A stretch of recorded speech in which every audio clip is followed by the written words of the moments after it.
Good morning, good morning, good morning, guys. What is up? Welcome to the Kagash podcast. That loop got me. Oh, I forgot to unloop that guy. And I will say, I think that make sure I unmuted myself. I will say, that little countdown, 30-second little jingle there that StreamYard has created, gets me a little bit too hyped than it should. I don't know why, but I find myself low key kind of bopping to that little boom boom boom boom boom boom boom boom boom boom boom boom boom that little jingle there. But good morning, guys. Good morning, good morning. This is Ashley again. If you don't know, as you all most likely do. Wait a second. There it is. I knew something was missing. But we are obviously not live on Wrestling Media, One True Sport this morning. A lot going on in the world of wrestling, right? So popped over here for this morning, but we should get everything straightened out for next week. So it should be good to go over there. But yeah, guys, I still wanted to get on here and bullshit with you all. So we will be talking about Backlash, of course. Yeah, and going over that. Good morning, man. I saw your comment actually when I was, behind the scenes, what they say, right? And I gotta remove that banner though. 1 second. And I first of all I realized that I wasn't subscribed to Tom's channel, which I was very surprised by. So I went and I subscribed, but it cracked me up. You put your comment on there. And shout out to Tom Collahue. I'm gonna pull his channel. Oh, I have it pulled up here, but I'm gonna share my screen here in a second. Sai said, I LOL'd at Tom Collahue's title for his predictions, Cena versus Orton once in a lifetime. Yeah, dude. When I read the once in a lifetime in your comment there, I cracked up. So I had to go pull it up myself. And sure enough, I'll share his page here for you guys. And if you are not subscribed to Tom Collahue, go and subscribe. He is fantastic at what he does. He was on the PW Torch for a while as well. But yeah, he right here one last time. As that's in the thumbnail, but he titled it John Cena versus Randy Orton once in a lifetime. So go check that out. Go check that out. I will be watching that after I pop off of here. I think what happened too, I have to check, but I'm terrible at not subscribing to things as I sit here and talk to you guys and stuff. And well, I guess I really don't encourage you guys to do it that often as I should, but I'm guilty. I'm one of those people, man. I'll be watching shit on here and I forget to subscribe or like or whatever. So I apologize for being that person. But to the main topic of the day, I just gotta resize some shit over here. Is Backlash, man. Backlash is gonna be it's a weird feeling for me. Like I'm not like down on the Backlash pay-per-view, but it's just one of those where it's like, okay, it feels like a typical Backlash, like it feels like maybe a little bit bigger because of the Cena and Orton thing, but it doesn't feel like it's that big deal of a show as, and that's okay, but before I even get into the card itself, like not every PLE, pay-per-view, whatever company it is, needs to be that big of a show, right? Shut up, Vixie in the background. But because that's the point, right? That's what makes WrestleMania feel bigger. That's what makes SummerSlam feel bigger, right? And even Money in the Bank and other shows like that. That's why you have tiered pay-per-views and PLEs, right? So I'm not even that concerned about that. And it could be one of those shows that ends up being a low-key sleeper too. Shout out, Cal. All the animals are going wild. And a little programming note. I apparently have neighbors moving in sometime today. So if they start moving in while I'm streaming, I apologize because Callie will not like that because she will hear people nearby and feel like she needs to protect and needs to bark them off. So if that happens, I'll try to make some adjustments, but just a heads up. But yeah, so Backlash, but for whatever reason, it's always been one of my favorites. I'm not gonna say one of my favorites, but one of the ones that I kind of looked forward to, even though it's always been like a weird pay-per-view. It just always felt special to me, like the hangover from WrestleMania, right? Especially back in the day, you would get a lot of rematches from WrestleMania. So for me, not being able to purchase WrestleMania back in the day, it was cool to sometimes get those matches in easier, in a more accessible format, right? Do y'all remember like recorded on VHS tapes back in the day, tape traders, depending on how old you guys are. I was never a tape trader because I didn't even know anyone who liked wrestling until like my teenage years, and things got to be a little bit more easier. We didn't use VHS tapes as much, but man, like I remember back in the day though, like especially like Blockbuster. What was the other one? There was another movie rental place, but Blockbuster was the main one, man. Like, and you know, they say like don't judge a book by its cover, right? But I totally judged a movie in a VHS tape by its cover because all I knew when I was an early wrestling fan was that I really liked wrestling. I just wanted to watch whatever. So if I thought it had a cool like cover, and I was just down. Like I remember, was it SummerSlam '97 or no SummerSlam '98? It just had a badass VHS cover, man, and the little sleeve. Oh, it was so cool. And I was just like, I had to watch it. And I wonder if we ever, never mind, I'm not going to bring that up. But, certain people out there would rack up bills for not returning VHS tapes. Oh, I wonder whatever happened to those VHS tapes. But yeah, those are the days, man. Those are the days. I fucking, sometimes I miss those days where the world was, I don't even know if that was easier, but it was just different, man. It was just different. But I obviously will be getting into Backlash. The big deal, right? Of course, like I already referenced, is John Cena versus Randy Orton. And a lot of people have mixed feelings on it, right? There seems to be not as heavy as of a divide, but I would say probably like 60-40, maybe a little bit more, 70-30, whatever, that are a little just over Cena and Norton, period, right? Depending on how long you've been watching wrestling or if you took some time off. I feel like I forget which contributor is over at PW Torch, but they had taken like pretty much like all of like the 2010s like time frame out of watching wrestling, so they completely missed like the whole Cena and Orton run. So this isn't as old or like redundant to them, but some people are just over the feud, period, right? They got their fix. I wonder how many matches they've had total against each other. I'd be curious to look that up. But I'm not, yes, if they had just finished their feud within like the past few years, then maybe. But they mentioned that it was going to be their first matchup against each other in 8 years. So, which is crazy to think about. Like, I don't know. When they said that, I was like, man, like, if we could go back 8 years and they could predict like when their last match was going to be against each other, I wonder what they would say. Like if they had to pick a day, like, cause people like, oh, who knows, and never say never. But like, if you were like, no, you have to choose at least like a year. What year do you think it would be in? And I wonder if they would pick 2025. And again, it's the whole Cena heel run and all that stuff, and I'm not going to get too much into that because I've already kind of gone over that. My feelings haven't changed too much in the sense that it's I set my expectations a little bit higher than maybe I should have, and I wanted like a maybe like a hybrid of the old, like that first John Cena heel that we saw, that Dr. Thugonomics, with the raps, but he was edgy, but obviously you can't say certain things that he was saying back then, and just mesh it and kind of conform it into today's society and what you can get away with in today's world, right? So that's kind of what I think, hoping for and expecting, and we haven't gotten that. He's just mad at us fans, and that's fine, I guess. It's to be expected.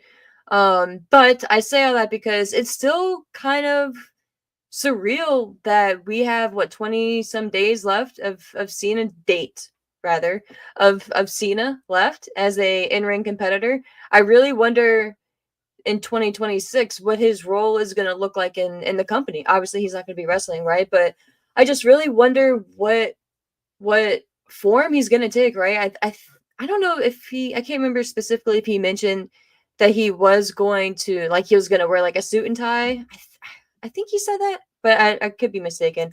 But I don't know, like, just what does he wear, right? Because he said he's not going to come out in the Jorts, so that's why I feel like he mentioned the suit and tie thing. But it's just going to be weird, man. It's going to be weird to see Cena. I think part of me it wonders too, like, are they going to try to induct him into the Hall of Fame as early as next year, right, 2026, or if they're gonna if even if maybe he's like, like let the retirement simmer, like let that sink in a little bit, and then next year we can go from there, like 2027 with the induction, because I think 2026 may be rushing it. Um, just because you had that in your back pocket, right? And I don't know, like I just feel like you could really get a lot out of having Cena go through this year, do the retirement, really hammer that home, right? And especially with that last show. It's gonna be wild to see where that last show is gonna be too. I was saying that I was wondering if they announced it. I don't know if they've announced that like officially, that like the last televised show he may do like a Madison Square Garden maybe show like that, but I don't know the last televised show he's gonna have, or like PLE type show. Obviously it'll be in December, but I think they should really consider not having him appear in any capacity in 2026, and then maybe like that first show in January of 2027 have him make a like a surprise appearance or something like that, and then obviously not promoting anything for WrestleMania or anything like that, but that could set up his induction into the Hall of Fame, since that would be the kickoff to the WrestleMania season for that year. So yeah, just I was just thinking about that this morning when I was just obviously thinking about the match, and just think about seeing him, man, like, like, say what you want again about his run. I don't want to say his run, but like the heel, like the bad guy version of him right now. Um, it's it's just still a weird feeling to know that he's gonna be done, and because he was such a big part. Like again, love him or hate him, and I went through both sides of that those emotions with Cena, right, over the years. Um, he was still like such a heavy part of the company, right? He was the face, obviously. And we're not gonna get into the whole journey of Cena right now, but it plays into the match with Randy Orton, right? Because at the same token, Randy Orton has been there the entire time as well. And that's what they were referencing also. Randy, it's amazing because they've been in WWE damn near maybe I think Randy Orton maybe debuted maybe a little bit before him, but the longevity of Randy Orton is fucking insane. Obviously, like John Cena was in there hitting the roads as well, but he ended up going to Hollywood, as we know, and doing his thing, which is again no fault of him. It's not a bad thing. It's just facts. I say that because he didn't have X amount of years of road travel. He had a different type of travel, right? But not wear and tear in the ring and the physicality on his body, whereas Randy Orton did. It was still hitting the pavement, as they say, right? So to see where they both are and to even be able to get this match and to be able to have like one final match between the two of them, I think it's really cool, So this is coming from someone who didn't take any time off from like ever since I started watching wrestling. So yeah, so I went through all the waves with Cena. So it's just cool, man. And that's kind of why I'm not down on the match, but I totally understand why people would just be completely checked out on the idea of Orton versus Cena, period. So I get that, you know what I mean? And again, I'm not sitting here stating that it's gonna be a Matt classic or it's gonna be a 5-star or anything like that, I first of all I hate, like, I'm not gonna say hate, but I don't really rate matches like 3 stars or 5 stars or anything like that. Um I don't know. Like I don't know. So I guess like for a reference point, but like I don't really like hold much weight to it, I guess, is where I'm coming from. But hey, to each their own. But for me, I just think the overall vibe and like that atmosphere for the match itself is gonna be really cool. And with it being in Randy Orton's hometown, obviously, I think that just adds even more to it. I think if this was in like a random city and state, right, it would still be big, but I think with it being and that's why when they announced that Backlash was going to be in St. Louis, I was like, bro, like obviously Randy Orton's going to be involved, but once we kind of got to lay the land, I was like, they got to do it, and I'm so happy they are. So count me in on that, on the side of being excited for the match. And to their credit, like that's pretty much what this show is about, right? I don't want to say it's a one match show because it's not, but that's it's one of those shows where the main event is really selling the show, and that's another reason why I dig it too. Again, like I think if you're a wrestling fan, like even if you're one of those who is not looking forward to the match, it's in some way still going to be slightly intriguing to you to see how it plays out and just to see her for that one last time, right? And I do believe this is going to be the last time. um it did crack me up though, and it made me think of when Rock and Cena were facing off for that first year. What did he say? It was like the one time only or some shit like that, and then they ran it back literally the next year. Oh shit, just cracks me up. Um, just the mod, like, why do you have to qualify shit? Like, I said that last night at work. I forget what I was talking about. But I was like, just don't qualify stuff. Like when you qualify, like that's when you put unnecessary pressure on it. So I don't know, but and I get from marketing and stuff. Like I get the business aspect of it, but I don't know. I feel like even like no one believes like with Edge and Randy Orton, right? With the greatest when they're tagging that as was that at Backlash too? That'd be a great tie-in if it was. Kind of want to look that up. But when they were tagging that as the greatest wrestling match of all time or some bullshit. Nah, I'm sorry guys, I gotta pull that shit up. Y'all know me. Edge versus I'm just gonna assume I was right with Edge versus Randy Orton. And then I'm gonna check the chat. It was, bro. Look at that. What a great tie-in, and that was unintentional. I wish I could go back and say it was.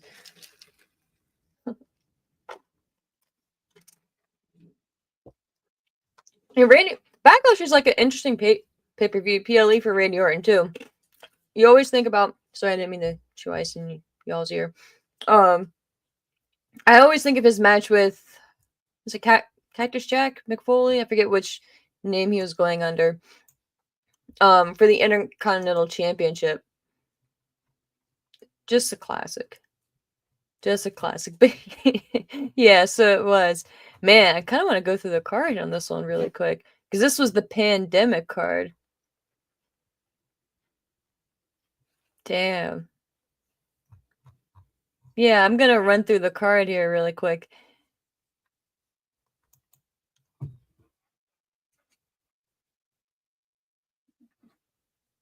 Oh, was this the WrestleMania Backlash? Oh no, it wasn't. But yeah, this one was obviously relocated. Oh, no fucking way. Was it really? So this is kind of eerie, man. So the greatest wrestling match, right? The one I was just talking about, Edge versus Randy Orton, that was ironically held at Backlash in 2020, was also originally scheduled to take place. Well, yeah, in Missouri, but it was originally scheduled to take place in Kansas City, Missouri. What are the fucking odds? Obviously, tonight's show is being held in St. Louis, but Missouri, Missouri. Isn't that weird? It's just, I don't know, the irony there. Man, I wish I lived in Orlando during that time frame. Maybe not. But the card, just for old time's sake, and to see how far we've come, was Apollo Crews defeating Andrade by pinfall, Bayley and Sasha Banks, tag team champs, defeating Alexa Bliss and Nikki Cross, and the Iconics. Oh, I miss the Iconics so much. Sheamus beating Jeff Hardy. Remember that feud, guys, with the whole drink? Was that when they were I wonder if that was when he was like doing like the whole piss thing and like that shit with the drinking and driving. They should be ashamed of themselves. Asuka versus Nia Jax ended in a double countout. Asuka was the champion at that time for the Raw Women's Championship. Braun Strowman.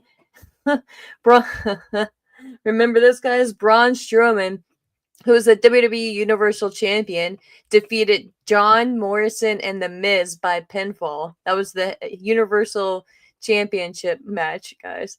And Drew McIntyre defeated Bobby Lashley with MVP by pinfall. He was the WWE champion. And then, of course, we had the greatest wrestling match of all time, Randy Orton versus Edge. So yeah, y'all know how my memory or my brain works. So, but it just actually ended up being kind of ironic. But I am going to pull up the chat here, and then we'll get into tonight's Backlash. I am about to go grab that hammer because that is going to drive me nuts.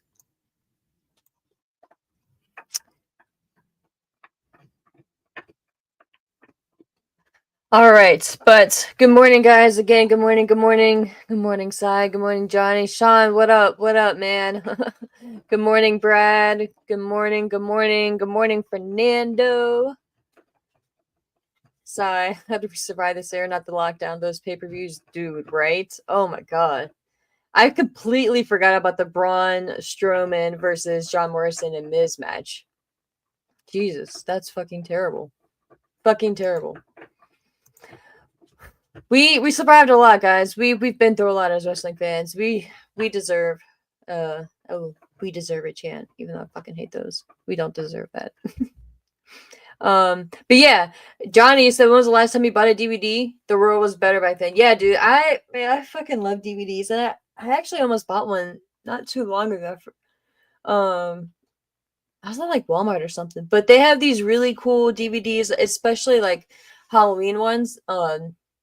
I think it actually was I forget. Well, there was like an assortment of them, but they come in like a really cool tin case, and it's like embroidered, and it's like it just looks really cool. So I love shit like that. And I just love DVDs because I fully believe that there's going to be some time where technology is going to go down, and like we're not going to be able to stream shit, and everyone's going to be like, oh my god, like I don't know what to do with my life, and I'm going to be over here watching my DVDs. So good luck, y'all. What up, Sean? You said, what is up, Ashton? Everyone, Backlash should be a good show. Cena will definitely win. There's no question there. Yeah, dude. Yeah, we'll definitely get to the official prediction there, but it's pretty much a no-brainer. What up, Brad? You said, do I like Adam Cole? Yeah, dude. Fucking love Adam Cole. I mean, I'm very sad for him right now. I don't really know what's going on. I mean, it's better than where he was at a few months ago, but I just, bro, I'm just I don't want to say I don't know, man. I'm kind of, I don't want to say disappointed because it sounds harsh, right? But I feel like he could be so much higher and presented and positioned so much better. And I just feel like it's just been like a really that's not even all fault in AEW, really. He went through some shitty injuries, like freak injuries. So it's just a really bad hand, dude. And it's just one of those time periods where he's just gotta get through it, and it's no fault. It's just one of those things, man, where it's like you do all the right things, like X, Y, and Z, and shit's just not working out right now. And I think we all kind of go through that shit, and it just sucks because, like we have the luxury of like going through like maybe not down periods, but like adjustment periods. And the world doesn't see it, right? Whereas he's on TV, right, and being filmed and all this shit. So it sucks, It's an extra added layer of pressure. So I try to remember that, but at the same token, too, it's like, all right, like how long, like if you're Tony Khan too, it's like, bro, like you brought in Adam Cole for a reason. You know the name of Adam Cole, the hype of Adam Cole, and what he brought as in the history, right? Of from Ring of Honor in NXT in particular. So I think if there's a way to kind of tap back into that magic, I think that'll really help like stabilize AEW too. So yeah, man. It just sucks. I mean, I get, like the size thing and all that shit, but man, like, I don't know. Adam Cole was still special, man. He still had that factor where it's like you just felt good like being around him. Like you just felt like he was a cool dude. You know what I mean? So I don't know. Maybe that's just me. Yeah, Sean, but we'll get to that too. I'm gonna star that so I can get back to it. But yeah, dude. Regarding the finish, that's what I'm really curious about too. Sean, I can hear you yelling it, bro. I can hear you yelling it. You said get Adam Cole, away from Strong and O'Reilly, please. Yeah, dude. The fucking Undisputed Kingdom thing. Like, I don't want to hear I don't want to hear anything Undisputed. I don't want to hear anything Kingdom. What was that other thing he was saying? Oh, it started with a P, I think it was. Oh my god, what was the word? Fuck, maybe it wasn't P. I forget what it was. I forget the other name. Like, he kept saying this one word, like, I heard it like at least twice. I was like, yo, is this going to be the new name? Or I forget what it was. Gonna kind of Paragon. Fuck yeah. Thank you, Sean. It was the Paragon. Yeah. Like, no. Like, I was like, no. Like, that be nothing. Use no name, be nothing. Like, just you be Adam Cole. You do you over there. And let Strong and O'Reilly really be active in the tag division. That would help your need there to really build that division back up and get it to where it once was. Like, I just, man, AEW's, it's getting better. It's just so frustrating too, because like, again, you have so much, again, well, I'll speak for myself. Like, I have so much hope for the company and so much love for it and so much, like, I guess I'll just stick with hope as a whole, because the more the merrier, right? In the wrestling world, like, you need more companies to help keep the industry afloat. Like, you need, with the way WWE is like dominates the world of wrestling, no pun intended. You need those subsidiaries, if you will, to really be there, and that's really the backbone. So you need a company like AEW to thrive. So I don't know, like, and I'll never understand why some people want a company to go out of business, but whatever. But yeah, we will get to the card here. 30 minutes into the show. But I think it's gonna be a fun card, right? It's not too many matches here. We have 5 matches on the show, which, thank you, Triple H. I love that shit. I think it's starting at 7. Let me confirm that. Eastern time. Yeah, it looks like 7. 7 p.m. Eastern, yeah, 4 p.m. Pacific. And Sai, I'm sorry, man. A late show, early show for you. Late show. But okay. Y'all may think I'm crazy, but one of the matches I'm most looking forward to is Dominic versus Penta. I think that is going to be such a fun match.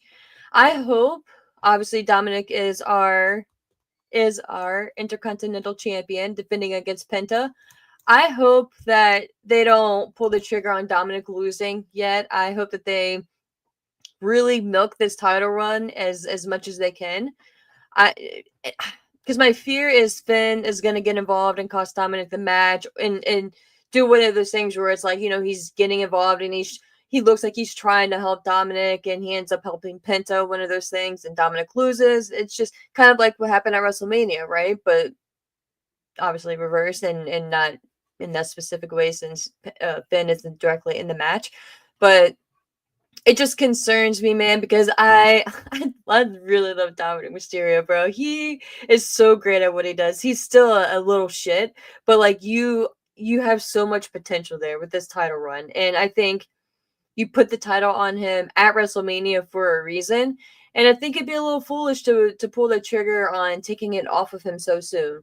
You can still have turmoil between him and Finn going forward, and I think that you could potentially even get more out of a title match between Dominic and Finn down the road. So, not too far down the road. So, I hope that it's not a quick title change.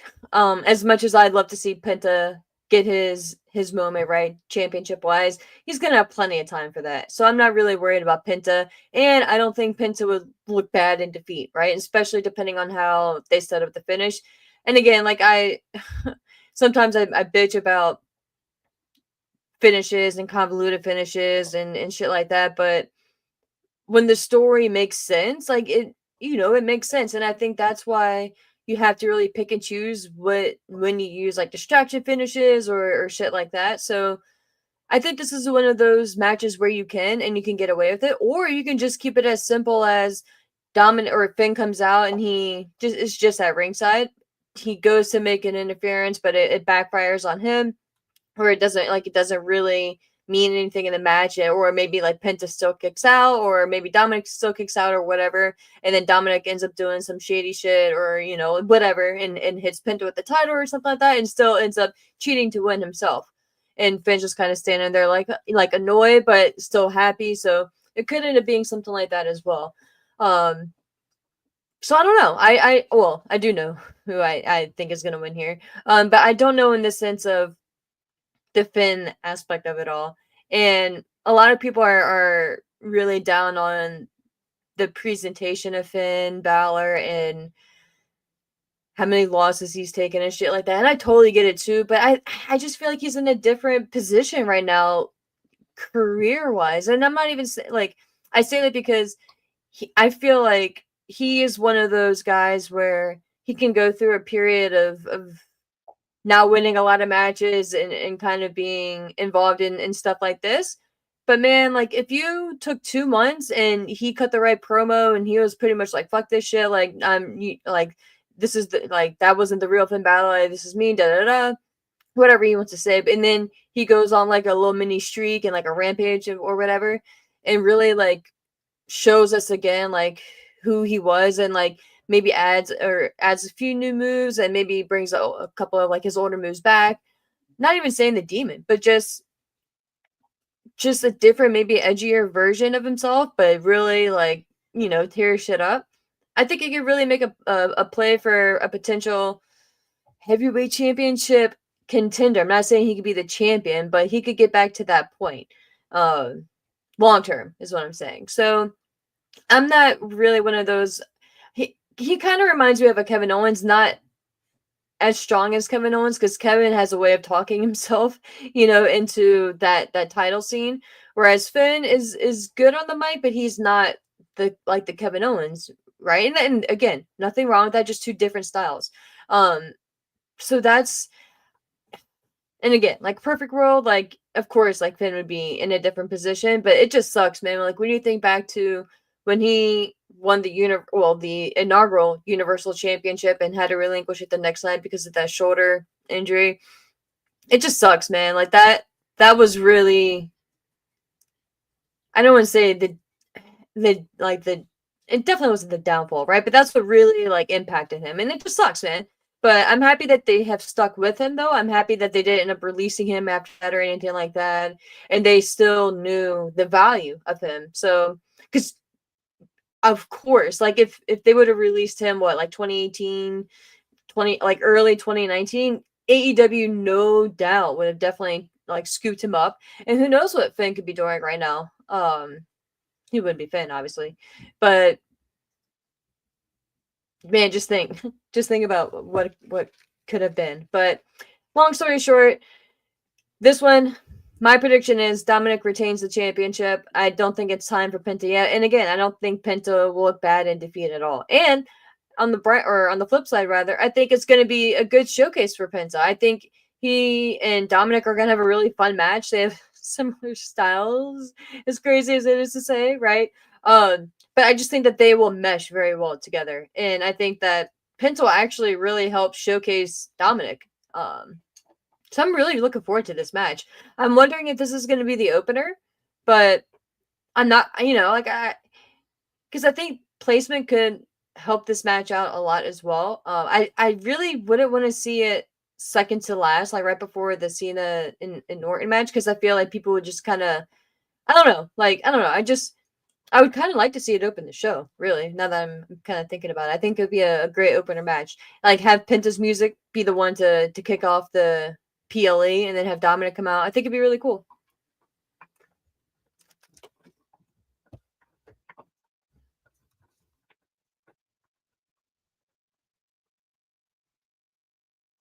Yeah, Shiny said, I think Dom has to win still. Don't want a ton of interference, but it'll make sense. I agree, man. Fernando, he said Finn is going to cost Dom the IC championship. Don't say that. Yeah, dude, Pin Balor. Yeah, I first heard that. I think it was on Solomon Monster Sounds Off, Jason Solomon. Yeah. Bring back the demon. Why not? Oh yeah, for sure. Totally bring back the demon. I was just saying, like, not right off the bat. But yeah, like 100% bring back the demon. And I think it's really cool that we haven't seen the demon in quite some time. Was the last one or last time against Edge? I think it was. Good morning, Maria. Good morning. Good morning. Hello, hello. Sean, you said have a feeling Lyra Becky will go before the main event, but I'm really excited for that match. Yeah, dude, that's what I was thinking as well.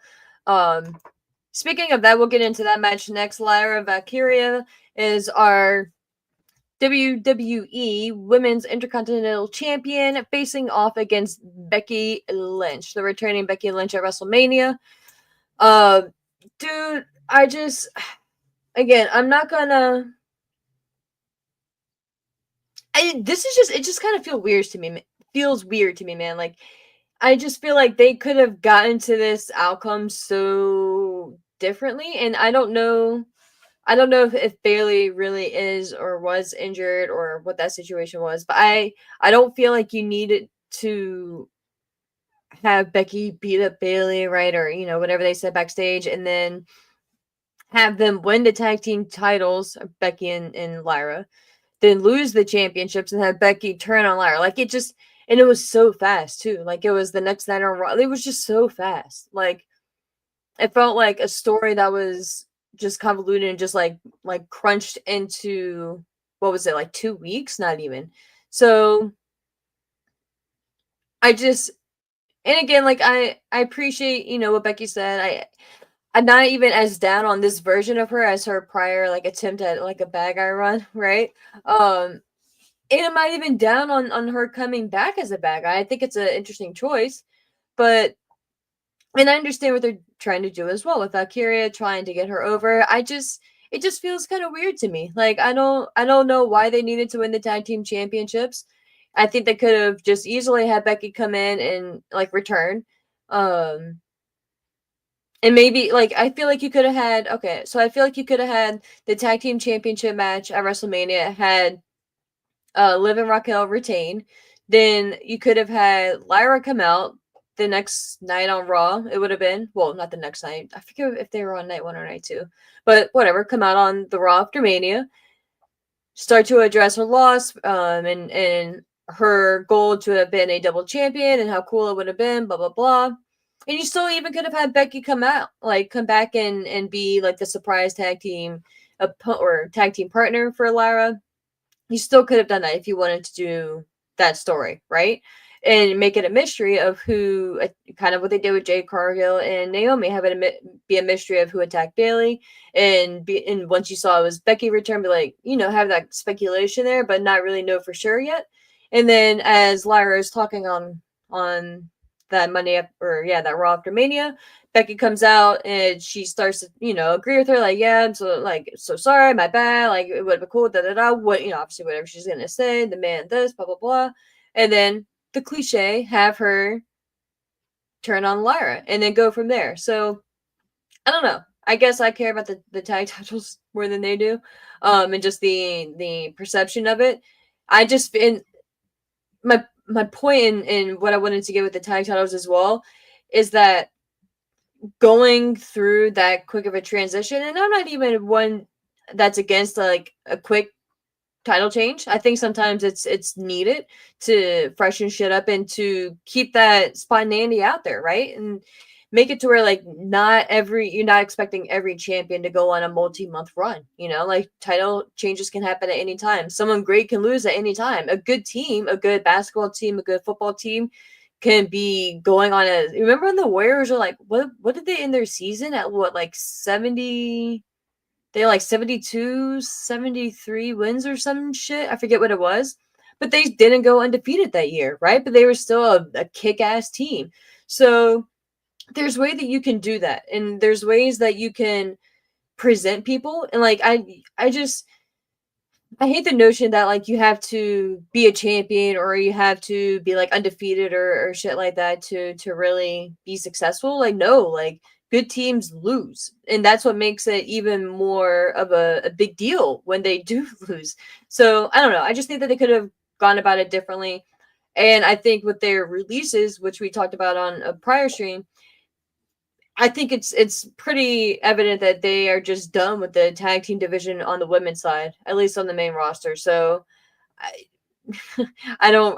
I just really don't know what we're doing with it, and they should honestly just try to have it like morph into the background and just fade away. And just one day no one shows up with the tag titles. What tag titles? You know? It's sad. It's sad, but whatever. So with this one, honestly though, I think that going through all of this and everything we discussed, I feel like if you're gonna do that shit, then you need to have Becky win. I think it would be. I don't know. It wouldn't be that bad, I guess, if Lyra defeated Becky in this match, but I feel like it would almost be again rushing it and kind of defeating the whole purpose of everything. Like you could really drag this out.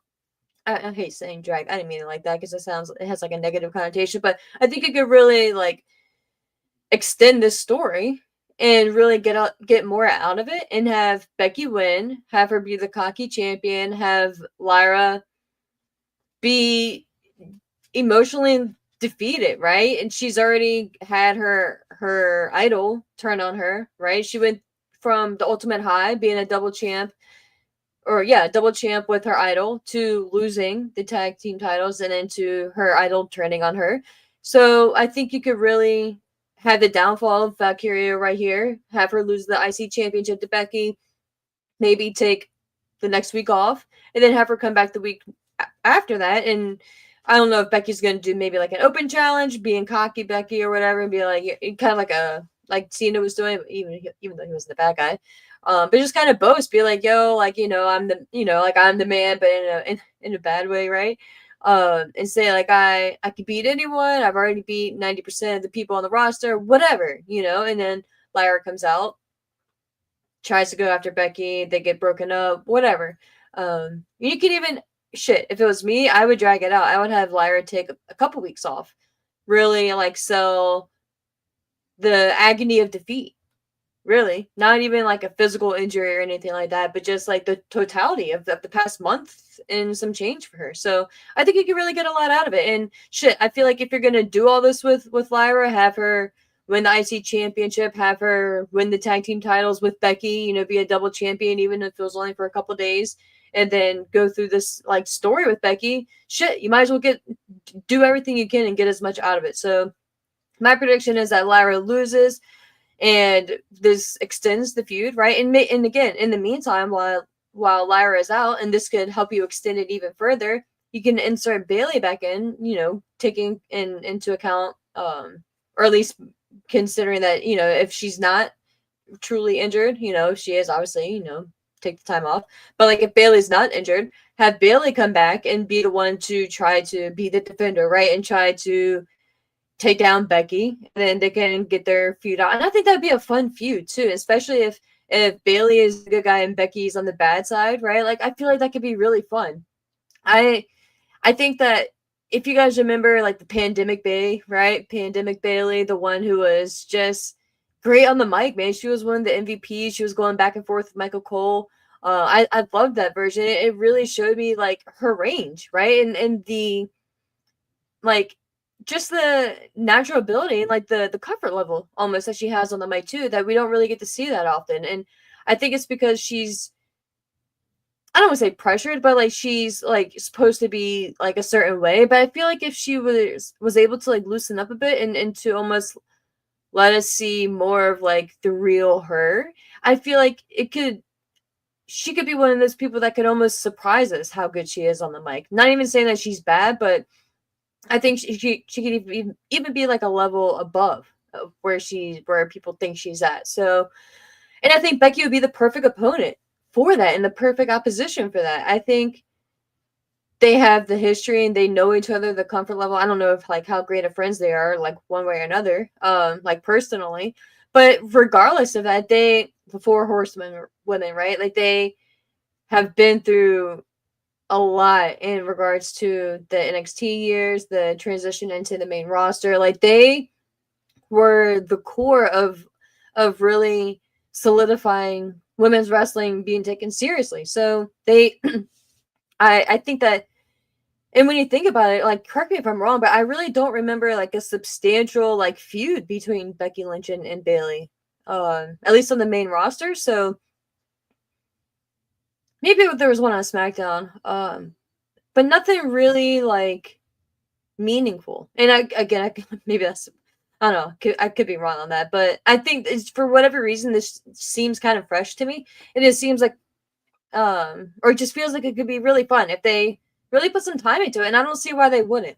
I think it would actually be another plus, right? Because this isn't for the women's championship, this is for the Intercontinental Championship, so it would help establish that title even more, because Lord knows they haven't done much for it. So I think there's a lot of pros coming out of Becky winning here, and that's another reason why I'm not even as down on the way they brought Becky back. I'm just down on the whole tag team title, like, changing hands, like that aspect of it. I think, again, like I said earlier, you could have still had Becky come back. They don't need to win the tag team titles though, so that's just my 2 cents of it. But again, officially, I think Becky wins here, and then we go from there.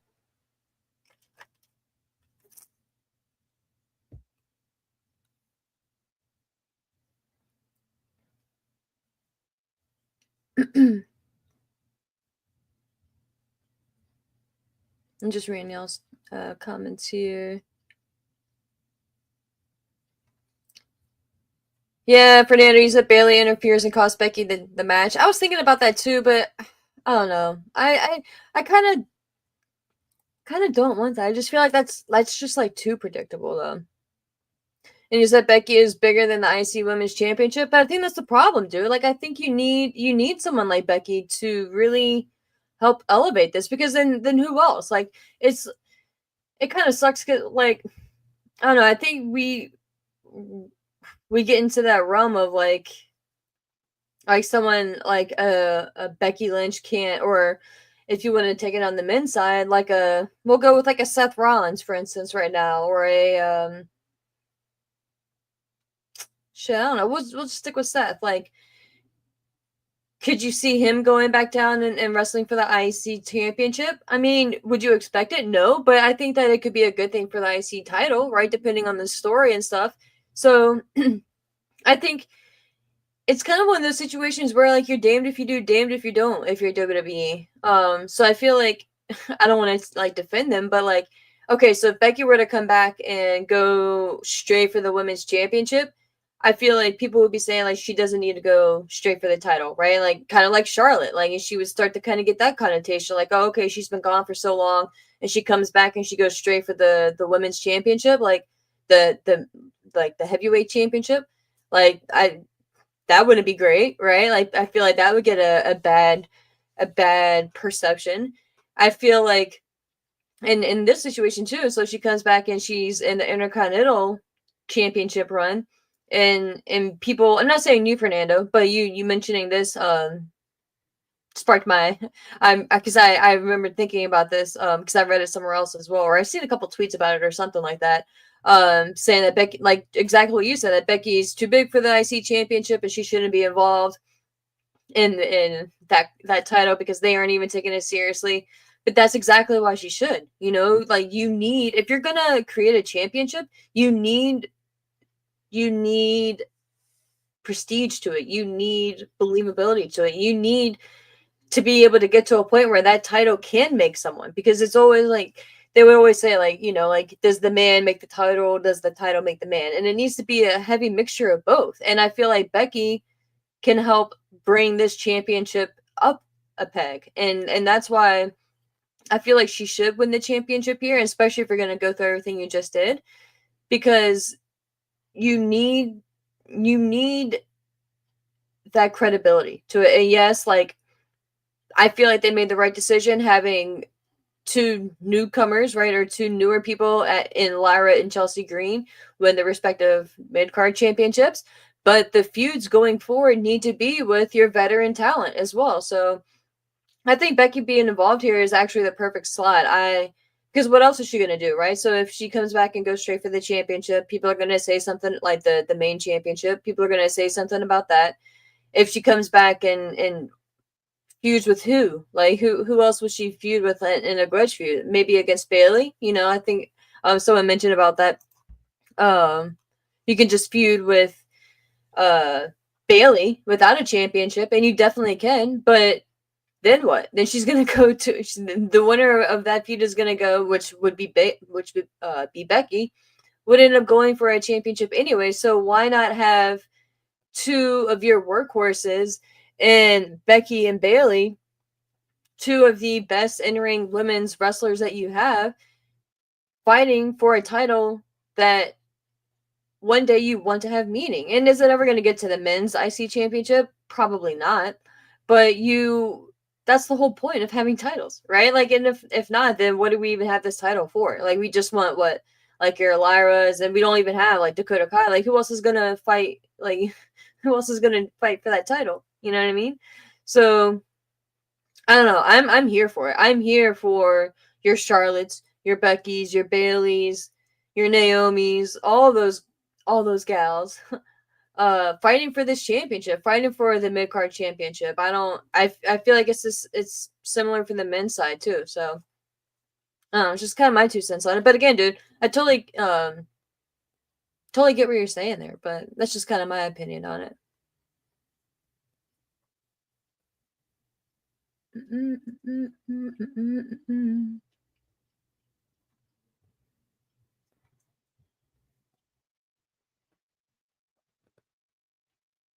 Yeah, that Maria, you said Becky Hogan wins the match, unfortunately.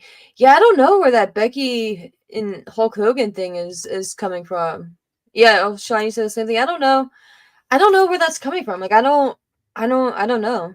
My opinion, it's she's not like that at all.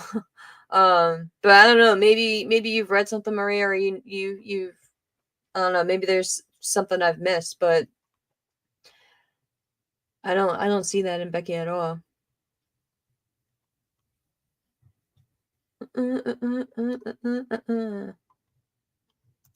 Marie said WWE don't or probably appreciate Bailey in my opinion. Yeah, dude, they definitely don't though.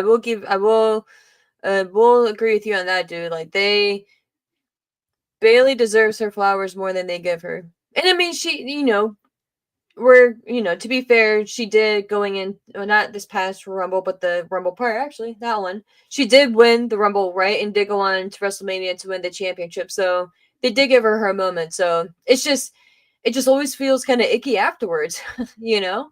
So it's just like, it almost feels like CM Punk early in the years when he won the heavyweight championship. It was like, okay, like fine, here you go. But he was never the guy, right? Like that's what it kind of felt like Bailey. That's like, okay, like here you go, here's your moment. Like we appreciate you, like we're happy, like thank you. But it was never like you are the star. So Bailey fucking I don't want to say she deserves better, but like she kind of does. Oh man. Okay, so it's cool though. I like that we have. Hey, Ink. I like that we all have varying opinions though on this match though. That's what makes it fun. That's what makes it fun. What up, Cody? What up? What up? You said ready for tonight? Yeah, bro. Me too. Me too. Oops, Sean, the title can help Lyra feel bigger. Give her time.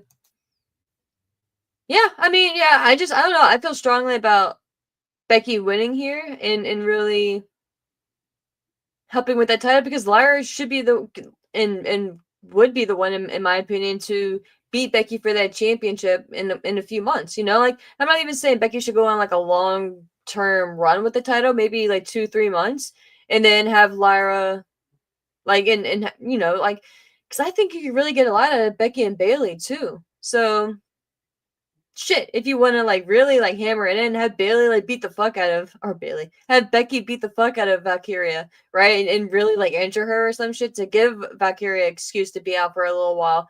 And Becky comes out and gloats about it next week. And it's like, yeah, not only did I beat the fuck out of her, but I took her title too, da da da. And then have Bailey come back and come to Lyra's defense and all this shit. And then have Bailey and Becky go back and forth for a month of some change, 2 months, whatever. and go from there. And then that sets up Lyra return and then defeating Becky. So I think you could. I just think you can get some out of it. So we'll see though. We will see.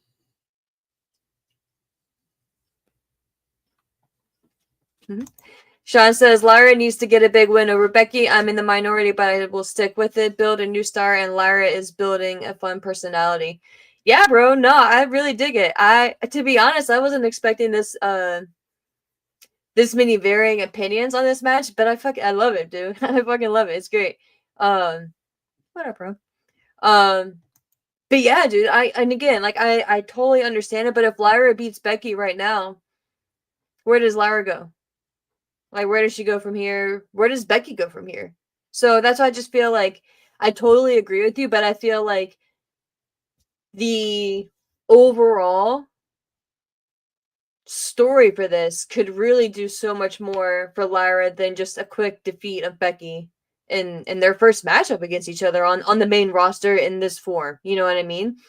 Obviously they've had interactions before, but in this type of setting, I just feel like, man, like I'm not even saying like Becky like it be one sided or anything like that. Like have a competitive match. But I just feel like, man, like you could really build Lyra because the longer she's out, and especially if Becky does some fuck shit to her, the longer Lyra is out, you can really build to a big moment for her return, and then a big moment for her to have that rematch against Becky and win the championship back. So I just feel like you could really get something out of this if you do it a certain way. And I mean, because like again, like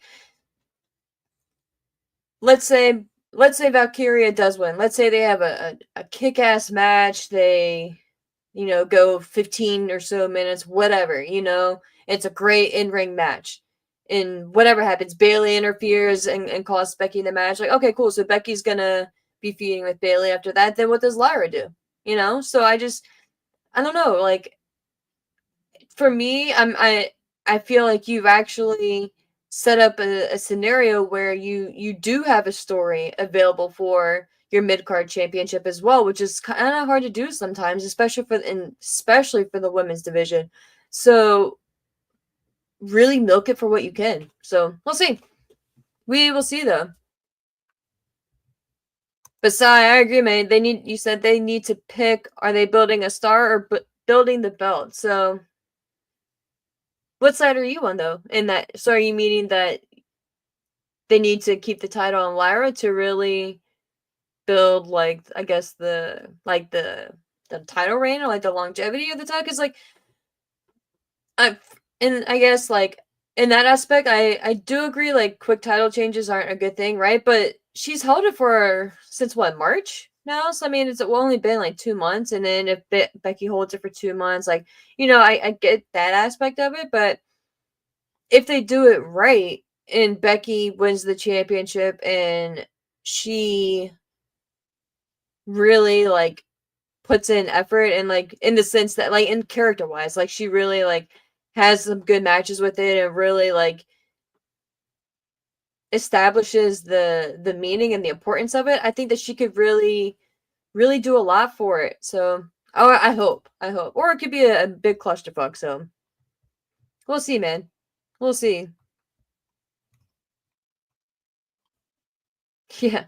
I wish Becky would have heard her already. Yeah, Shannon's story. Yeah. Not outside the NXT parking lot.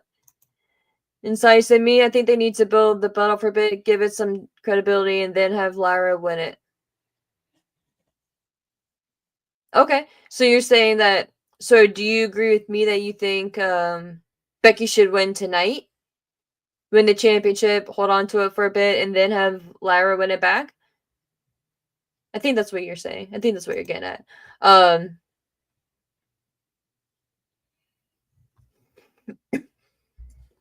Okay. Yeah, Becky. Becky takes it tonight. All right, cool. Cool. All right, but yeah, shit, I didn't expect to spend that much time on it, but I love it, man. I love that again that we all have like varying opinions on it because that's the whole point of this shit, right? And again, not for nothing, good job on and credit to WWE for really like creating conversation around it. So Sean, I don't even know if you're in the minority, bro. I feel like I may be in the minority. Um, you're good, bro. You're good.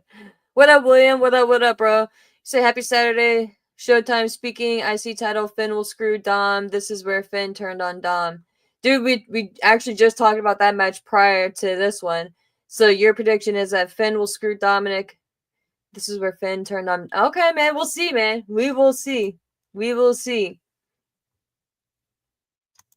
Okay, Shawnee said most people have Becky winning for what I've heard. Okay, but honestly, I haven't really listened. Not even really. I haven't listened to.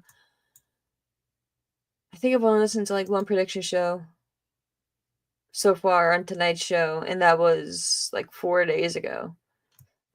It's been such a busy week, man, and I've been glued to this Karen Reed trial. So I've literally been streaming that for like 8 hours a day while I'm working.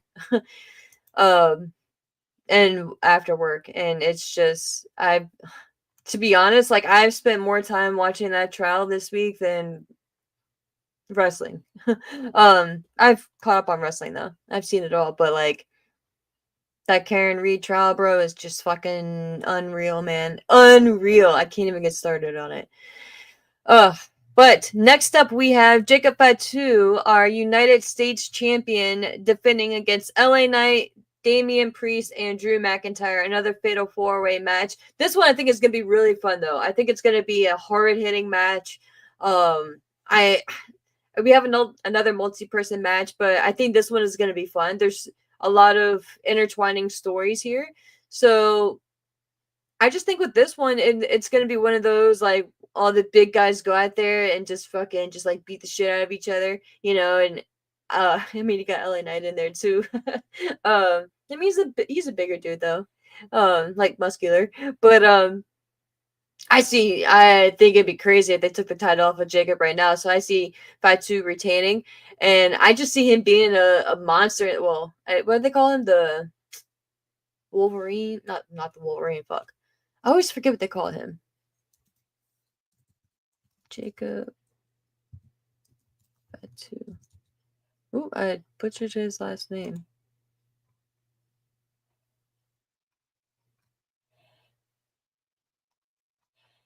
It's just gonna bother me.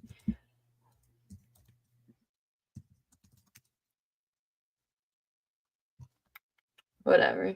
Samoan werewolf. Yeah, that's what the fuck it is. The werewolf. And definitely knew it wasn't the Wolverine. God, can y'all imagine? Wolverine. Well, we won't get into that topic today. Yeah, thank you, Sean. Yeah, thank you, Sean. Yeah, dude, life is always busy. It's crazy. It's crazy. And it's always like one of those. It's like it's like, oh, I don't think like I'll be able to knock all this shit out super quick today, and it's like the simplest thing takes forever. It's always like it's like that. But yeah, Samoan werewolf. Yeah, I just don't see him losing. Like, I don't think it's any shocker. I don't see him losing. So this one's kind of an easy prediction for me. Watch, I say it's easy and like fucking like Damian Priest wins or something. But no, I see Fatu winning here, and I just think it's gonna be a fun match, really. But yeah, and again, like I feel like this would have been a match where Strowman would have been involved in if he was still around. Just crazy to me still that they released him. Like, it's surprising, but I guess it's not, like, with the reported amount of money he was making or whatever, but, like, y'all brought him back and signed him to that. Like, I don't know. It's just kind of weird. I hate when it's, like, those decisions because, like, okay, like, well, do you not renegotiate? Like, did you ask him if he maybe would be willing to take, like, a lower salary? Like, I don't know. Like, and again, it's none of my business, but it's, like, on the business side of things, I get it, but it's like, bro, like sometimes I just read and when businesses go out there and just like say shit just to say shit, because they can get away with it, or unforeseen circumstances, or cards subject to change, or like just like those little asterisk shits, like just shut up. Whatever. I just, or like it's like, even like, I don't know why I just thought about this, but it's like appointments, right? Doctor's appointments specifically. It's like, okay, like they want you to be there first. They want you to be there 15 minutes early. So if you have an appointment at 4 o'clock, on the thing, they'll tell you to arrive at 3:45, regardless if you're a new patient or if you've been seeing these people your entire life. They want you to be there at 3:45. Okay, fine. Like, I'm not against being there early or whatever, but am I going to be there at 3:45? Probably not. I'm probably going to be there between like 3:50 and 3:55. Just me personally.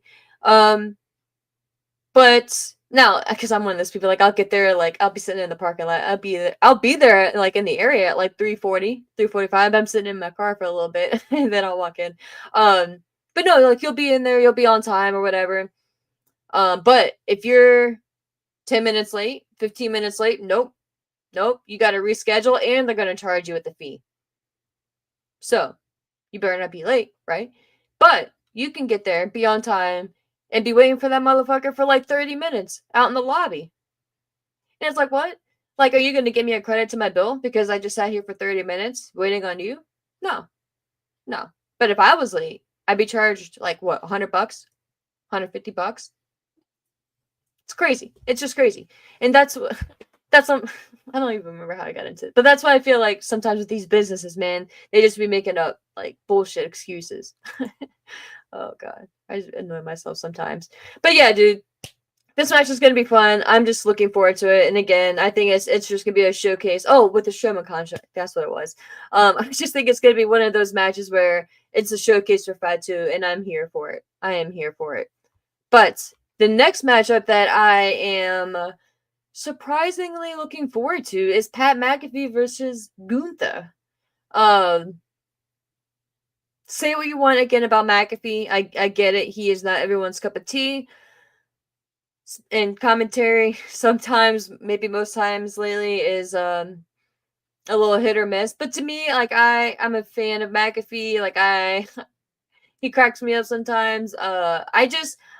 I'm not gonna get into like the whole reasoning why, but like because I've said it before, but like I can respect where he's come from and the hustle and the no, like fuck you mindset that he had. Like ESPN would not have him on their airways. Like he couldn't get like a deal to be to commentate to do a show or anything like that. So he said, "Fuck it, I'm gonna create my own." And he literally like created his own pathway into a lot of shit. Even WWE, like when he was first brought in years ago, and that's why it cracks me up when he's like, you know, like him and Michael Cole, like Michael Cole's had his back since day one. I'm pretty confident Michael Cole was the one years ago when Pat McAfee showed up in shorts that Cole was like, it's like unprofessional or said he had to change or some shit like that. Pretty confident it was Cole. Could be wrong there, but it just cracks me up. But I do.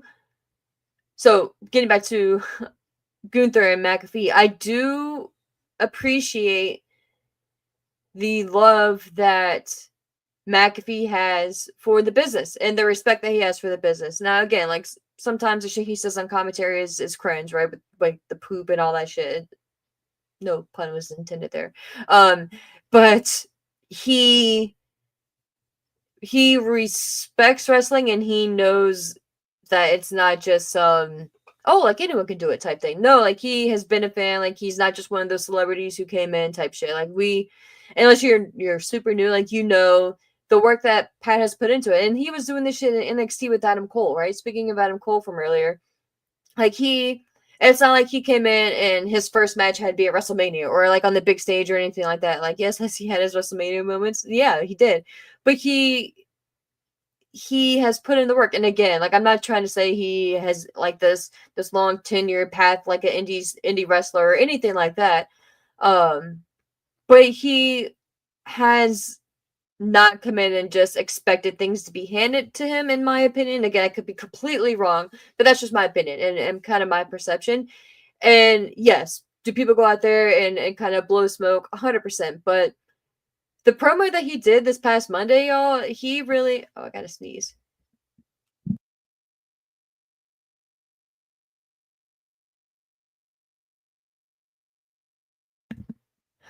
Excuse me.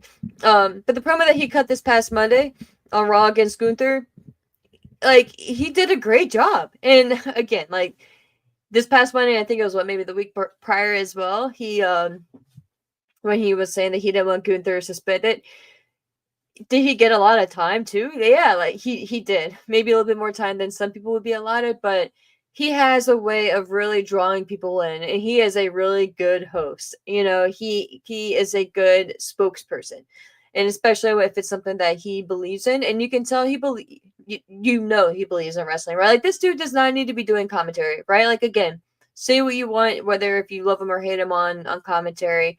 He does not need to be doing this for any reason, right? Like, that dude is financially set, and the fact that he goes out of his way to make it to the shows and flies in and out and like has a crazy schedule himself.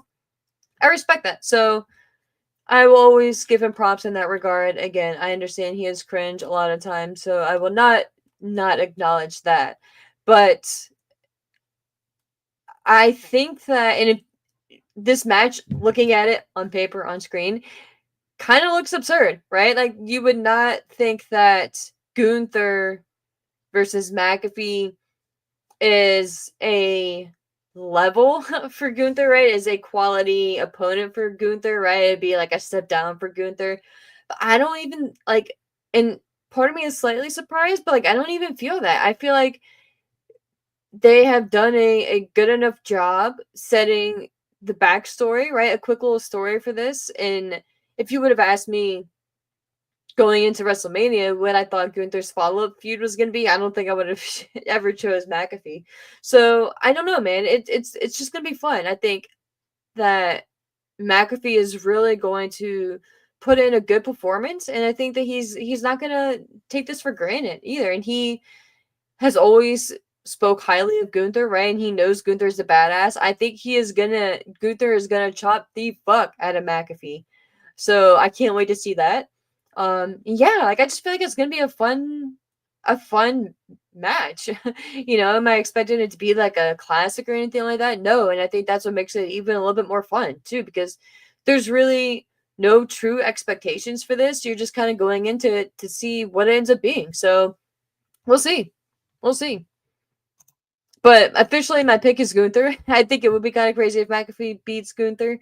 But yeah, I would need to see how the fuck that played out to be able to justify that. But no, I think Gunther, and I don't see it being a long match either. I think McAfee is gonna get in some offense here, but I think Gunther is just gonna destroy McAfee. So we'll see. I think it's gonna be fun though. Like I said, I think it's gonna be really fun.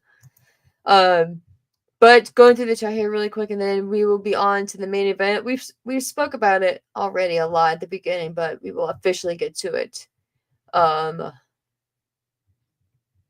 da, da.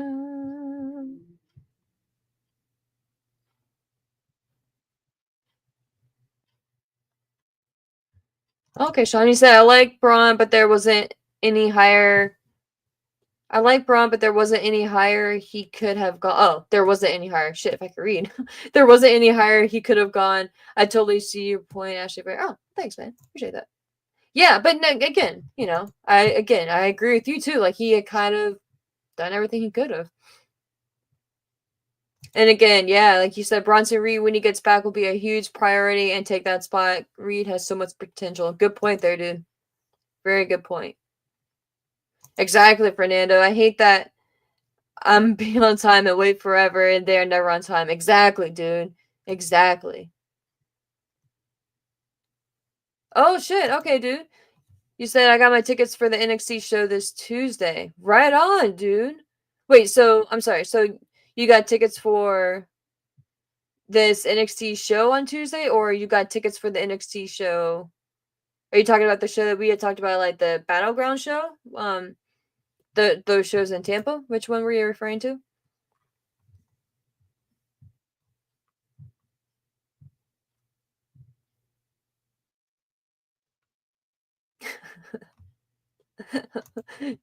Fernando, you said Gunther is not little Adam Cole. This is Gunther we are talking about.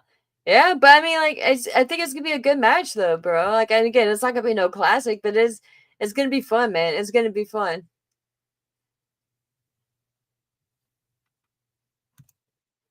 I had to put that on screen because I thought that was I thought that was a little picture of Bob Ross, real false prophet. That's fucking fantastic. From Twitch, man. That's fucking hilarious. A little Bob Ross. I love that. What up, bro? Appreciate you joining in. That's fantastic. All right, but to the main event, guys. The main event. We have John Cena, our undisputed, which is incorrect, WWE champion, facing off against Randy Orton.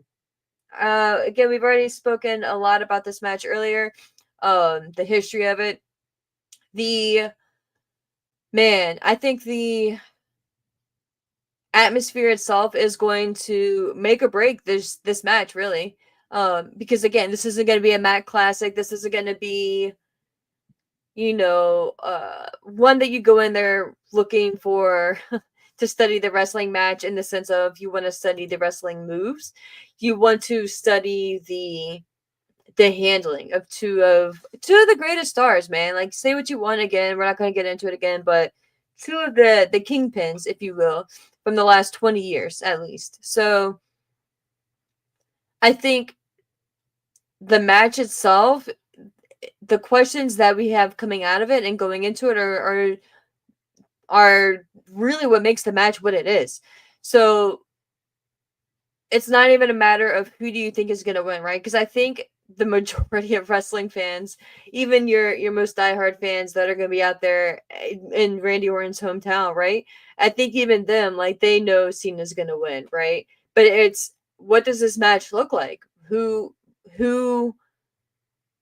gets like the majority of the offense? Who interferes in the match? Do we get any type of interference? Do we get a Cody Rhodes sliding?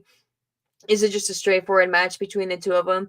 Is it going to be someone who interferes to set up Cena's next match, right? Is it going to be someone from Randy Orton's past? Is there going to be any interference, period? Maybe not. Maybe there's not. Maybe it's just going to be them two going at it. Does John Cena cheat to win?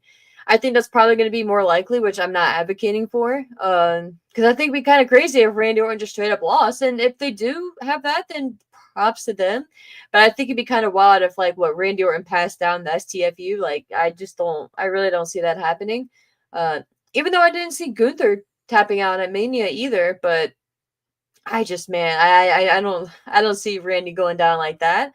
But to me, it's the story for this match is the history going into it and who interferes. Do we get like an R-Truth sighting or some shit?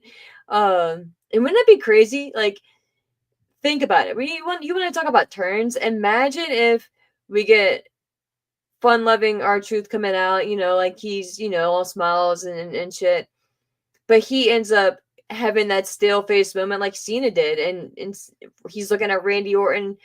Think, like, okay, so we could back up a bit. Let's say, because we've already had one interaction. At least, was there?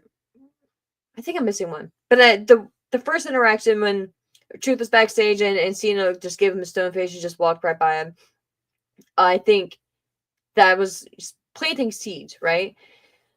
You can have another interaction between R-Truth and Cena backstage early in the show. You can have Cena arriving and R-Truth is backstage and he's hyping him up or whatever, and Cena like disrespects him or brushes him off again or whatever. You can then have R-Truth come out later on, as crazy as this sounds, and I don't even know. But you can have R-Truth come out and look like he's, like he's fed up of Cena, like he's fed up with the disrespect. Like, that was his childhood hero. He's fed up with the disrespect. He's coming out here to help Randy Orton, and he turns. Obviously you remember the look that Cena had for going, happy-go-lucky to the stone face. You can have a similar version of that with Gunther, with R-Truth, and have R-Truth turn heel. I can't even say it with a straight face. And there would be, it's not really that great of an idea. But I don't know why it just came to mind. Just thinking of potential interferences, right? And just kind of going through all the options. You could just start some bullshit with that. But, I mean, shit, if you want to give R-Truth a good little serious run, I think you could really get something out of it. And Truth has been with the company for so fucking long too. Like, it's insane to think about. So I think if you want to really like start some shit and really throw people for a loop, have R-Truth get involved and really turn bad. Yeah, I think it's crazy to say because he's such a fun guy. But man, like I think it could really do something. And shit, you want to have, or since I started talking about it, you want to have someone turn on the fans and really blame the fans. Can you imagine the seriousness of R-Truth coming out there and being like, "Look, y'all took me for a joke for what 20 years now. Y'all think I'm really that stupid to come out here and not know what a ladder match is, not know the rules to a ladder match or a Money in the Big match or anything like that? Like, no, man, like y'all are the problem. Like Cena was right. Like, bro, I think you could do so much fun shit with that. So that might be my prediction. I might just because y'all know I like to kind of like go off the wall. And again, maybe someone else has already thought of it. I haven't listened to anything, or maybe it's already out there. But I think if you really want to have some fun with this Hina this Hina, what the fuck am I saying? This Cena heel turn, I think you could really have some fun with it and have R-Truth really, really add some flavor into it, man, and really just like imagining the partnership between John Cena and R-Truth, just like visually out there, just because R-Truth has been made into such a comedy figure, but imagine if like he completely does a 180, bro. Like I think you could have something there. So we'll see, we'll see. But I think that why not too? Like R-Truth ain't doing shit anyway. Like the more I sit here and think about it, like the more you could really just do some off the wall shit, man. And you can even have think about it, you can even have a little follow up feud between Randy and R-Truth after that. Like have R-Truth out there fighting Cena's battles for him in the meantime, because Cena only has what 20-ish days left. So have R-Truth out there as being Cena's soldier, and then long-term story, right? You can have R-Truth going out there and being, like fighting for Cena's honor and defending Cena, and then eventually seeing the error in his ways and having a moment where Cena needed to be there for R-Truth and he wasn't there for him.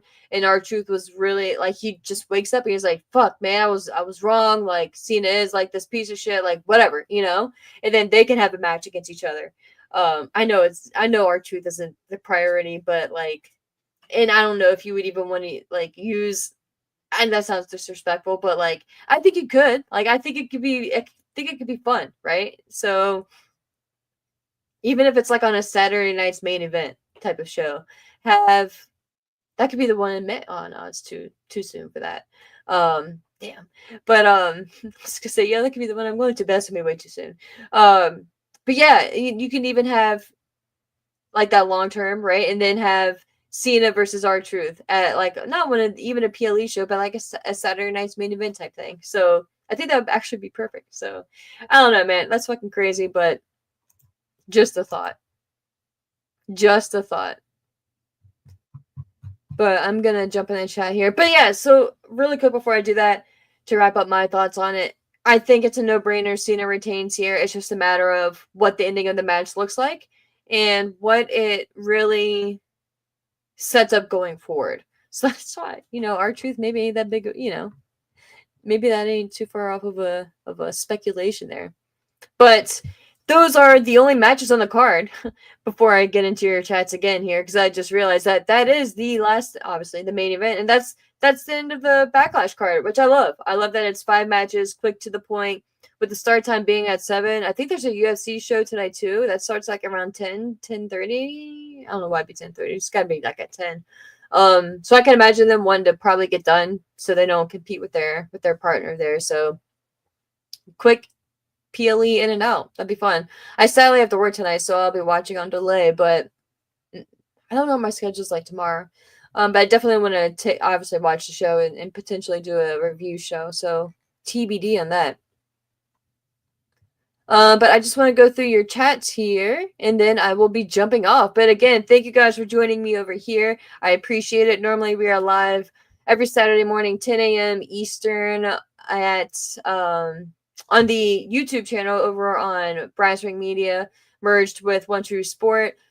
We just had a lot going on scheduling wise, so I popped on over here this morning. But I appreciate you guys for joining me over here. on the Kick-Ass podcast. I'm supposed to, like, not that I'm supposed to, but I guess I should be saying, if you haven't liked the show, that'd be great. This show in particular. If you are not subscribed, that would be really cool too. We are growing. It's pretty cool to see too. It's just crazy, man. I appreciate you guys. I appreciate you guys so much. So thank you for that. Y'all have made my channel grow a lot in these past few months. So I appreciate that. It's really cool to see. And the people watching over on Twitch too. Sorry I am not as active on Twitch. I do not understand Twitch at all, but I wanted to at least get something over there. But I appreciate you guys for popping in over there. Real false profit. I got to throw your your Bob Ross picture up there again.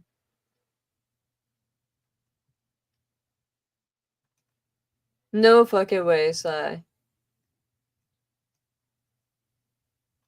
Stop it, Sai. You said, "Oh, I have a wild pick for this, and you're going to hate it." Cena, bro, no fucking way, dude. No fucking way. You and I literally have the same brain, dude. Stop it. And I was serious, like, again, I didn't start off serious when I was thinking about that shit, but I ended up being serious. No fucking way, dude. That's so crazy. So look at that. Look at us. Look at us. Sean, you said Cena wins. Not excited about it, but we will see. No R-Truth heel turn. Please don't put that in the world side. Well, Sai and I both did, so shit. Oh my god. So, man, Sean, I'm sorry if both of us putting that into universe amplified that. What up, Azan? What up, man? You said Pat McAfee is a fucking goat. He's got the dog in him. Yeah, he does, bro. Yeah, he does. And that's why I said it's gonna be a good match, bro. Dude, yeah, Si, you called that shit, man. You fucking called that shit. Dude, yeah, I was with you. What are the odds of that? I mean, not the odds that I would be in agreement with you, but we had the same idea there. That's fucking crazy, bro. K Smith, what up? What up? Welcome. Welcome. Welcome in. You said this is my first time here. You know your stuff. I know a little bit, bro. I appreciate you popping in, though. I appreciate that. I know a little bit of shit.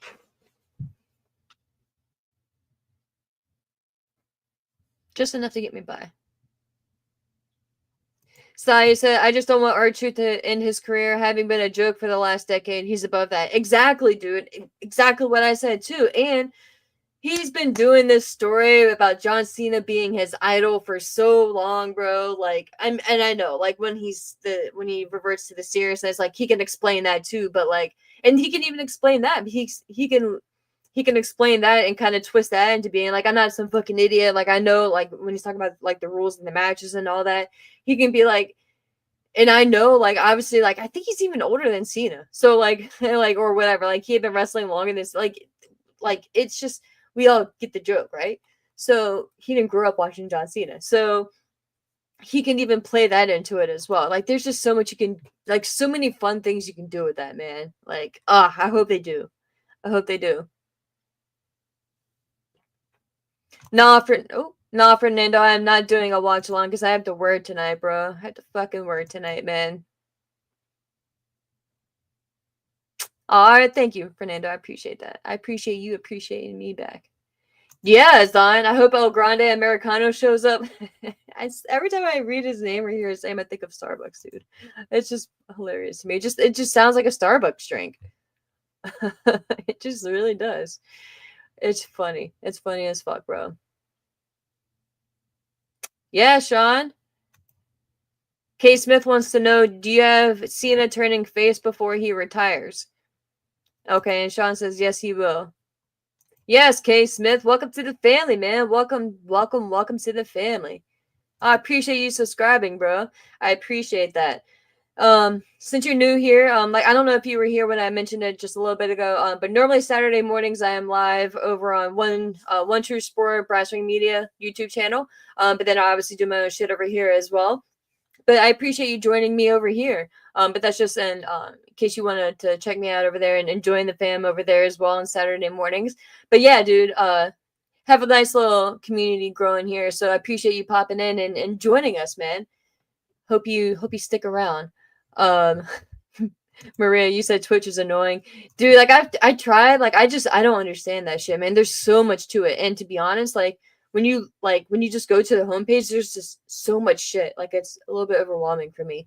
So, but I just it's really cool. Like I really think that streaming is just a fun way to be interactive, and to really like meet people and just to like have fun, man. So that's why I really like I just really want to learn. But yeah, man. So that's obviously Backlash as a whole.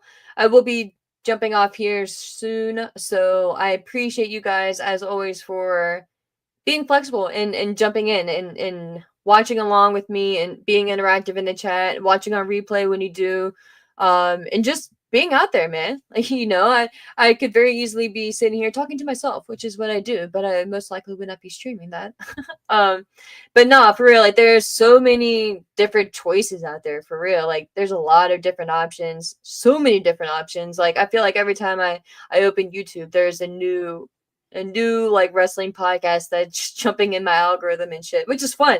And that's great. And that's the whole point of this, is to help the community as a whole grow, to help create more content creators, right? Like if you know me, or if you are new here, like I hate labels. Like I hate, like, it's just weird. Like I don't like calling myself anything, or like not I, like I'm not gonna get political about it, but just in like the wrestling sense, like, you know what I mean? So many different things I can branch off into, but I'm not.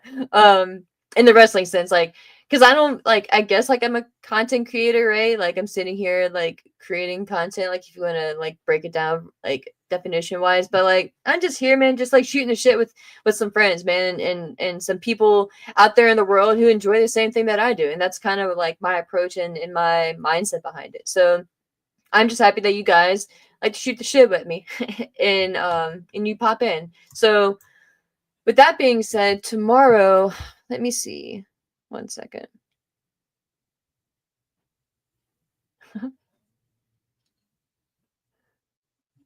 One second. People are funny.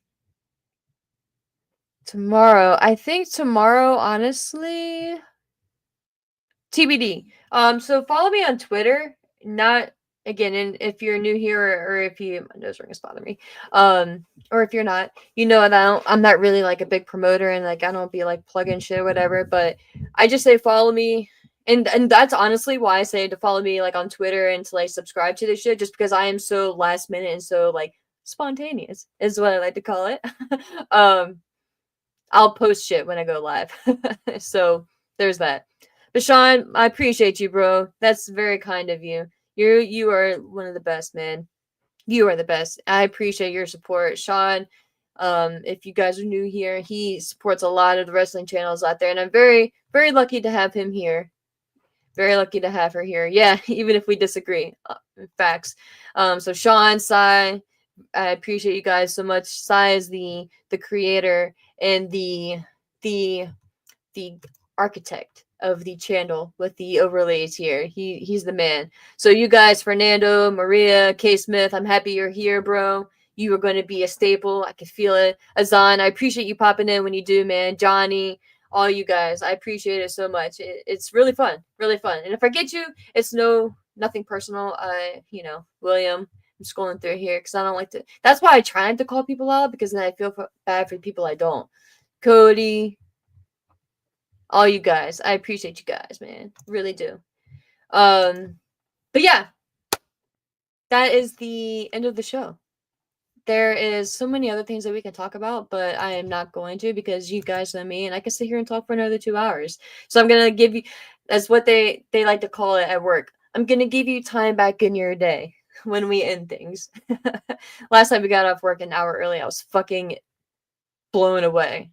And she just like, we had different leaders, and our leader last night, her name is Anna. Fucking dope chick, dude. Like, she's pretty tall. She has like orange hair, but like half of it's dreads. It's tattoos everywhere. Just fucking dope, man. She's so chill. She'd be walking around and like, hey, she literally says like, hey man, what's up? And like, she sees me, she'd be like, hey Ash, what's up? And it's just like, it's so cool, man. She's so dope. But she let us leave a fucking hour early last night, and she was like, we had like a little huddle, and she was like, blah blah blah. And she's like, I really don't have much to say. She's like, I really don't want to hold you guys. I'm gonna give you guys time back in your night. So that is what I will be doing with you guys here today. I will be giving you guys time back in your day. Or Sai, I will be letting you go to sleep. So, or rest, or whenever I'm gonna get a time zone clock pulled up here so I can be more accurate. But in all seriousness, guys, though, I appreciate you all. Thank you so much for joining me. Until next time, enjoy your weekend. Stay safe out there. Enjoy the PLE tonight. I hope to be on sometime very shortly after the PLE. Not right after, but within the next few days. It's 5 p.m.